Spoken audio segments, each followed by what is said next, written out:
നിങ്ങളുടെ ഇഷ്ട പരമ്പരകൾ എക്സ്ക്ലൂസീവായി സൺ നെക്സ്റ്റ് ആപ്പിലൂടെ തികച്ചും ഫ്രീ ആയി ഇപ്പോഴേ ആപ്പ് ഡൗൺലോഡ് ചെയ്യൂ.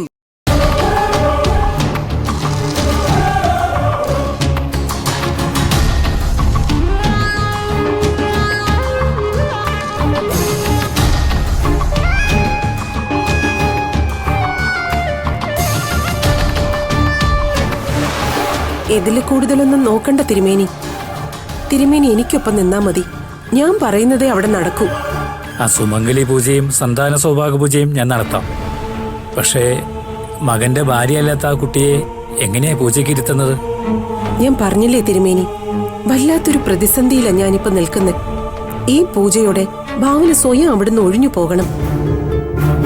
അതിനുവേണ്ടിയാ ഞാൻ ഇങ്ങനൊരു പൂജ തന്നെ പ്ലാൻ ചെയ്തത്.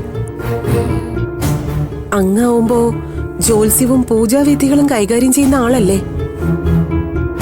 അതുകൊണ്ട് അങ്ങ് പറയുന്നത് എന്തും ആരും വിശ്വസിക്കും എന്ന് കരുതി ആരും ചെയ്യാത്ത ചടങ്ങൊക്കെ ചെയ്യാൻ പറ്റുമോ? വിശ്വാസം ഒരാൾക്ക് മാത്രം പോരല്ലോ.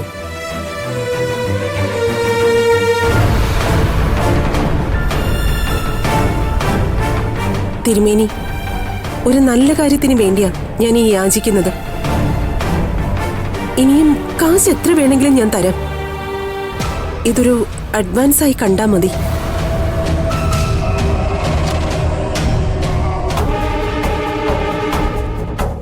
എനിക്ക് പ്രധാനം എന്റെ കുടുംബത്തിന്റെ നിലനിൽപ്പാ. അതിനുവേണ്ടി മാത്രം ഞാൻ ഇങ്ങനെയൊക്കെ ചെയ്യുന്നത്. തിരുമേനി ഒന്ന് സഹകരിക്കണം. ഞാൻ പറഞ്ഞതൊക്കെ തിരുമേനി ചെയ്യണം. തിരുമേനിക്ക് ഒരു പ്രശ്നവും വരാതെ ഞാൻ നോക്കിക്കോളാം. ആ കുട്ടിയുടെ പേര് ഭാവന അല്ലേ? അതെ തിരുമേനി. എന്റെ ഏട്ടന്റെ മോളുടെ പേര് മാനസ. ഈ പറഞ്ഞ പ്രകാരമുള്ള ചടങ്ങുകൾ അവിടെ എല്ലാവർക്കും വിശ്വാസമാവുമോ? അതൊക്കെ വിശ്വസിച്ചോളാം തിരുമേനി.